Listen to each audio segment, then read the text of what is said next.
Oh, hello everybody. It's me, Chris Smith, at the YNTAAY Minis. Oh, by the way, in this very episode, which I'm going to call This and That, um, we're going to announce the winner of the new title that you all have been voting on. Now, would you believe that on this day, May 3rd, 2021, it is exactly 30 years to the day that the very last episode of Dallas aired on CBS. You know, the last episode was like It's a Wonderful Life and featured Larry Hagman as JR, who was visited by an angel played by Joel Grey. The angel's name was Adam, and he was showing him what life would have been like if JR had never been born. And for some people, their lives were worse. Like Bobby was sort of like a guy who was in money troubles, and there they are watching him. And of course, the people they were visiting couldn't see them because they were sort of like, It's a Wonderful Life. And Bobby had all sorts of gambling problems, and Gary and Valine had never met, but then they met up, and it was all sorts of different things. But usually some people's lives were worse. Sue Ellen's life was better if she had never met JR, so that's good. And Kristen wasn't even dead because she never shot JR, and then she never fell in the pool and drowned. So isn't that amazing? So, but yes, Joel Grey turned out to be the devil and appeared at the end in a mirror. And this was in the 14th season. Look, his eyes glowed red, and he implored JR to shoot himself in the head. And it was actually, I thought it was a pretty good episode. It was a two-parter called Conundrum, Part 1 and Part 2. They are episodes number 356 and 357. It was on CBS, of course. It had aired for 14 seasons from 1978 to May 3rd, 1991. And so at the end, JR's putting the gun to his head, and this devil, who you think is an angel, but then of course, he his eyes glow, and you realize that he's the devil or a demon, who knows. And JR puts the gun up to his head, and you hear a gunshot, and then Bobby, who's just come home, played by Patrick Duffy, runs upstairs and opens the door to JR's bedroom, and he's like, "Oh my God," something like that. And so that was how the whole show ended after 14 seasons, and we were like, what? Which, I like a good cliffhanger, but I like tying up some loose ends. But, and then of course, in 1996, they did a reunion movie on CBS called Dallas JR Returns. And then you find out he didn't die. He just shot the mirror and then left and had disappeared from the family. Of course, they later did another TV movie, and then they did the TNT series for 3 seasons. Isn't that amazing? So, yes, on this very date in history, if you're watching this on May 3rd, it's 30 years. I feel old as heck. Oh, now this one's a sad one. We lost Olympia Dukakis this weekend on May 1st.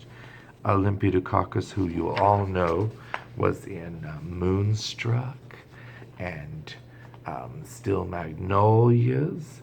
She was in so many things. The Look Who's Talking series, with the talking babies and the talking dogs and all that. The Cemetery Club.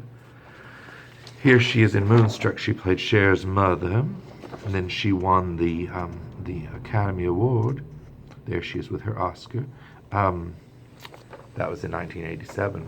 The movie came out. It was one of my favorites. I watched it this weekend, me and my roommate Marco, to celebrate Olympia Dukakis' life. She was in Still Magnolias, which was an amazing movie, a great cast. And now this is chilling. Look at this.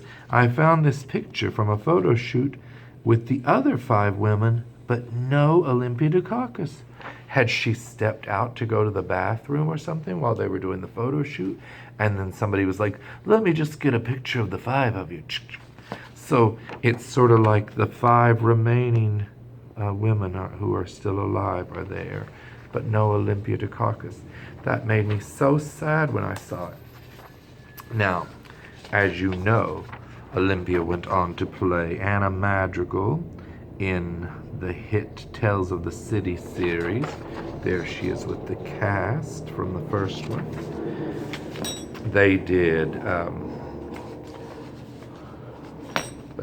oh, hold on one second. They did Tales of the City, More Tales of the City. That was in 1993, 1998 for More Tales of the City. Further Tales of the City in 2001, and then a new Tales of the City on Netflix in 2019. Isn't that amazing? And she played Mrs. Anna Madrigal, who was the landlady at 28 Barbary Lane. These are, of course, based on the hit books by Armistead Maupin, one of my favorite writers of all time. And, of course, Olympia went on to be in the Cemetery Club. Oh, hold on. People keep bothering me. Can you believe that? Oh, look at my new glasses, everybody. These are my new glasses that I just got last week. I love them. Do I look like an old man? Yes, so she, besides the Tales of the City and Moonstruck and Still Magnolias and Look Who's Talking, she did other movies like The Cemetery Club, Jeffrey, Mr. Holland's Opus. Remember, Olympia played the principal, the director of Mr. Holland's Opus just recently came into a place where I worked, which I won't say where. So anyway, her next role, which she's already filmed because she can't film it anymore because she's dead, but, oh, that sounds awful, I'm sorry. But yes, her upcoming movie is called Not to Forget, and she plays a judge, and it's coming out in 2021. And guess who else is in it? Cloris Leachman, who we also lost earlier this year. So isn't that amazing? So look for that movie, Not to Forget. Don't forget it. Yes. So, oh, now speaking of Olympia Dukakis, now I got to meet her when she came to Virginia Tech, where I went to school, you know. And all these gays were there with her because she was there doing a talk. Of course, there were straights there too, and but you could tell all the gays because they were so excited. They're all these young guys with Moonstruck and Still Magnolias VHS tapes. Yes, VHS tapes. DVDs weren't really a thing then. So they had them there for her to autograph. Well, I was mostly there to ask her about her time on Search for Tomorrow, the hit soap opera. There she is, down there. She played Dr. Barbara Moreno. She was a love interest for Stu Bergman. Of course, that's Wendy and Warren, not related to that storyline. And I says to Olympia Dukakis, I loved you on Search for Tomorrow as Dr. Barbara Moreno. And she said to her assistant or whoever it was, oh my God, this guy knows me from Search for Tomorrow. Now, I didn't think it was that strange because Search for Tomorrow was a network of soap opera, and it had only been like 7 years because she was on it in like 1983. I don't think she was on it for very long. It was maybe 6 months or a year or something. There she is. You know, she was a stage actress before that, but that was the first time I had really seen Olympia Dukakis, and I loved Dr. Barbara Moreno.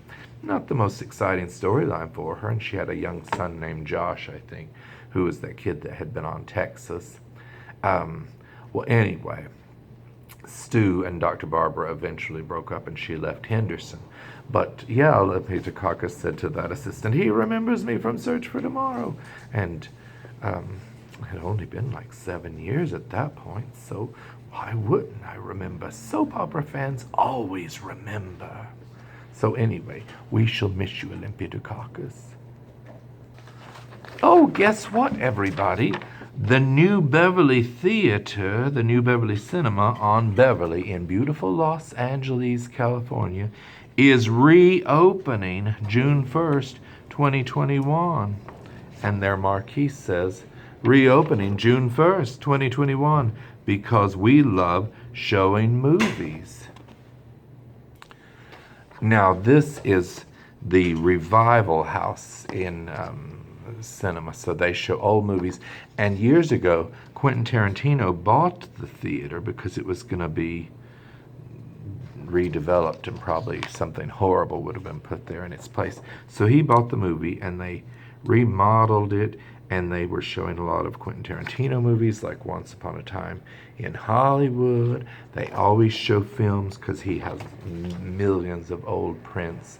And I even went there and saw The Promise, one of my favorite movies from 1979, you know, where the girl goes through the windshield in a terrible car accident, and the evil mother tells the son who was going to marry the girl, and they were on their way to get married, that she died in the accident. But really, her face has to be completely redone and have plastic surgery. I should do an episode about that. Well, anyway, Quentin Tarantino loved that movie too, and he showed it years ago. And I went, and this person with a big head sat down in front of me, and I was like, oh, who is this? It was Quentin Tarantino. I figured since he owned the theater, I couldn't say, move your head. But he's a very cool guy. I've met him several times, and I'll tell you about those one of these days. Now, speaking of things reopening, I just read seconds ago that the New York Governor Andrew Cuomo says that New York City capacity restrictions will be lifted May 19th, and that includes Broadway theaters. Now, Broadway can't just turn on the lights like a light switch and suddenly reopen, because there has to be rehearsals, they have to get tickets ready, they have to start, announcing when they're going to come back, so it'll take months. So a lot of the shows are aiming for September, but we don't have any start dates. The Music Man with Sutton Foster and Hugh Jackman won't be even starting previews until December, and then opening in February 2022. So isn't that exciting that Broadway's coming back? And Los Angeles restrictions are going to be lifted June 15th, I believe. So that's, there's hope on the horizon. And finally, I can announce that you have been voting anonymously, mailing in your votes for the new title of the YNTAAY Minis, which was the spinoff from You're Not Taping Again, Are You? And some of the choices included You're Not Taping Again, Are You? The Chris and Blackie Humphrey Comedy Power Hour, Scarf Talk with Chris and Willie Talk, It's Chris Smith Time, which is a readjusted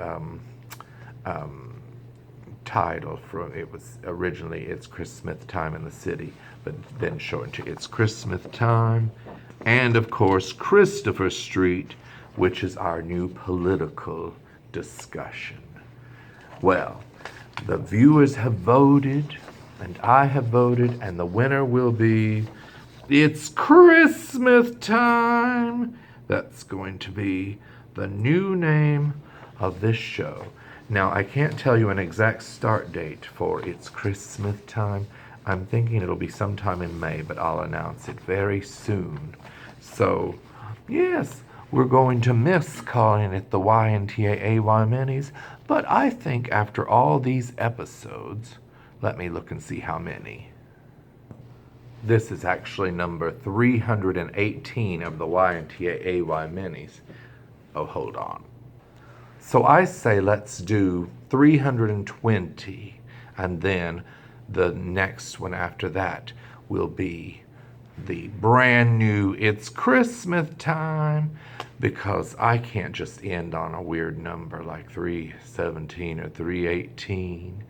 And as you remember, the YNTAAY Minis was spun off from You're Not Taping Again, Are You?, which was more a continuing story of my misadventures with Willie Talk and our stalker Rhonda Wilkes Booth. Oh, that was a chilling time in our lives. And Willie Talk was kidnapped. Of course, it's how he came back that's the story, which I still never told you, but maybe one of these days I will, even if we are. It's Chris Smith time. So won't you follow us when we become It's Chris Smith time? And I'll tell you what's going to happen with the YouTube channel. And if we're going to, I'll let you know all that stuff. But anyway, I must go and do good deeds for the world. Okay, goodbye, everybody. Happy Dallas last episode anniversary day. Goodbye.